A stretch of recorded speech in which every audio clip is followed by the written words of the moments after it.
Global destination expo and conference द्वारा greater Noida के expo centre में चल रहे 3 दिवसीय कार्यक्रम में दूसरे दिन के शाम शानदार रही। कार्यक्रम में AAFT school of fashion and design students द्वारा फैशन शो का शानदार तरीके से आयोजन किया गया। इस कार्यक्रम में देश विदेश से अतिथिगण ने शिरकत की। इसमें डॉक्टर संदीप मारवा, लजार वुकादिनोविक, सर्बिया के दूतावास के प्रभारी सुभाष गोयल, पंकज पाराशर, राहुल रवेल, ऋतुराज खन्ना, अशोक त्यागी मौजूद रहे।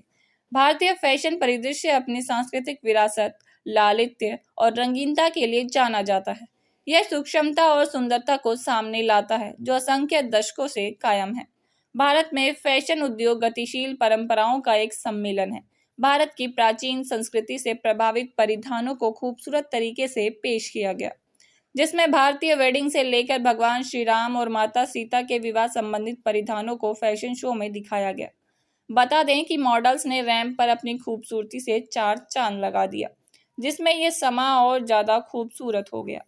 संदीप मारवा ने सभी लोगों का शुक्रिया अदा किया और कहा कि भारत समृद्ध संस्कृति और परंपरा का देश है। जिस प्रकार से स्टूडेंट्स ने फैशन शो में भारत की वेडिंग को खूबसूरती से दिखाया है, इनकी क्रिएटिविटी और मेहनत को देखकर काफी खुशी हुई। वहां मौजूदा अतिथिगण ने भी फैशन पर अपने विचारों को साझा किया। बता दें, सुभाष गोयल, चेयरमैन GDEC, ने स्टूडेंट्स द्वारा डिजाइन किए परिधानों और फैशन शो की जमकर तारीफ की। फैशन शो के अंत में उपस्थित अतिथिगण को मोमेंटो देकर सम्मानित भी किया गया। सर, क्या कहना चाहेंगे? आज दूसरा दिन है GDEC के GDEC का ये दूसरा दिन है और वेडिंग और फिल्म टूरिज्म को लेकर जो इस मेले ने जो एक इंकलाब पैदा किया है पूरे सिर्फ नोएडा शहर में नहीं, मैं कहूँगा उत्तर भारत में, क्योंकि 60-70 से ज़्यादा यहाँ पर जो स्टॉल लगे हैं जो अलग अलग विभिन्न टूरिज्म सेंटर्स को रिप्रेजेंट कर रहे हैं, वेडिंग प्लानर्स को रिप्रेजेंट कर रहे हैं, फिल्म शूटिंग्स को रिप्रेजेंट कर रहे हैं। ये एक बहुत ज़बरदस्त मिलन है वेडिंग और फिल्म टूरिज्म का। पेंडेमिक के बाद लोगों ने इस बात को रियलाइज किया है कि जिंदगी बहुत छोटी है और इसका मजा ले लिया जाए, और उसमें जो पहली चीज सबके सामने आई है वो है टूरिज्म। तो लोगों ने अपने पैसे का सदुपयोग किया है और हिंदुस्तान और विदेशों की टूरिज्म जो है अचानक हिंदुस्तानियों से भर उठे हैं। और प्रधानमंत्री ने भी बहुत जबरदस्त तरीके से इस बात पे एम्फेसिस दिया है कि बजाय विदेशों में जाने के अगर ये सारा टूरिज्म हिंदुस्तान के अंदर घूमना शुरू कर देगा तो हमें उम्मीद है कि हमारा जो टूरिज्म है वो पहले से बहुत ज्यादा आगे बढ़ जाएगा। जबकि हिंदुस्तान के अंदर तकरीबन 60-70 लोग विदेशी टूरिज्म के लिए इस साल पहुंचे हैं, लेकिन जो हमारा इंटरनल टूरिज्म है वो तकरीबन 100 करोड़ लोगों का है और जिसके लिए हमें बड़ा फक्र है। और हम उम्मीद करते हैं कि आने वाले दिनों में ये टूरिज्म और बहुत आगे जाएगा।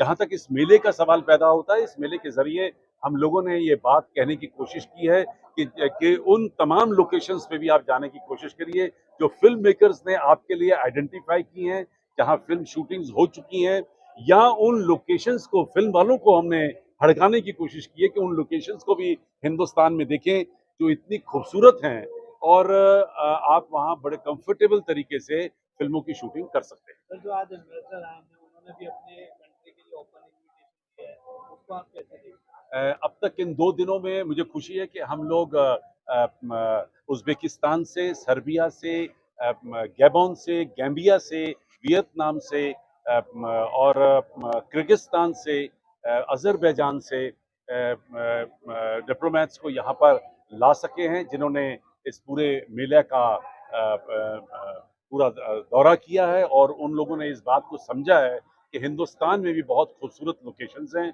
और सिर्फ हम लोग foreign locations Indian film makers के लिए सिर्फ प्रमोट नहीं कर रहे, हम चाहते हैं कि फॉरेन फिल्में भी हिंदुस्तान में शूट करें। I want to congratulate GDEC, which is called Global Destination Expo and Conference. I think very formidable, and they have done a wonderful job because wedding industry is highly influenced by the Bollywood. If you see any wedding, if the Bollywood number is not there, I think the wedding will be flop. Even every outfit, whether it's sherwani or the bride is wearing what she's wearing, lehenga what she's wearing, it is driven from either some Bollywood scene, Dilwaliya Dulhaniya Le Jayenge, Shah Rukh Khan dancing, so these Bollywood has influenced so much कि आप अंदाजा नहीं लगा सकते कि अगर 90% अगर influence है, मैं नॉर्थ इंडियन वेडिंग की बात कर रहा हूँ और मैं समझता हूँ कि हमारी जो इंडस्ट्री है वो $50 बिलियन की इंडस्ट्री है, फोर्थ लार्जेस्ट वेडिंग बिजनेस है इंडिया में, can you imagine, fourth largest, और India is the most preferred destination in the world, lot of big people want to come to India and perform the wedding, reason क्या है कि यहाँ पर glamour है, बहुत अच्छे अच्छे शेफ हैं, मतलब, और आधे दाम के अंदर अगर आप यही यूरोपियन डेस्टिनेशन में करने जाएंगे तो आपको दाम ज्यादा देने पड़ेंगे. Cost wise, we are leader. We have got Udaipur, beautiful palaces are there, lake palaces are there, Oberoi's, number of destinations here, Manali, and मतलब इतने इतने अच्छे डेस्टिनेशन हैं कि लोग बाहर से आकर के यहाँ पे करना चाहते हैं. Priyanka Chopra got married to Nick Jonas, मैंने उनके साथ एक फिल्म की है फैशन, और तो वो आए यहाँ पे, कितने बड़े बड़े लोगों ने शादियाँ की हैं. तो मैं समझता हूँ, लेकिन अभी तक जो सबसे बड़ा मुझे वो है ऑब्जर्वेशन, आज की जो प्रोग्राम हुआ, बहुत अच्छा प्रोग्राम किया.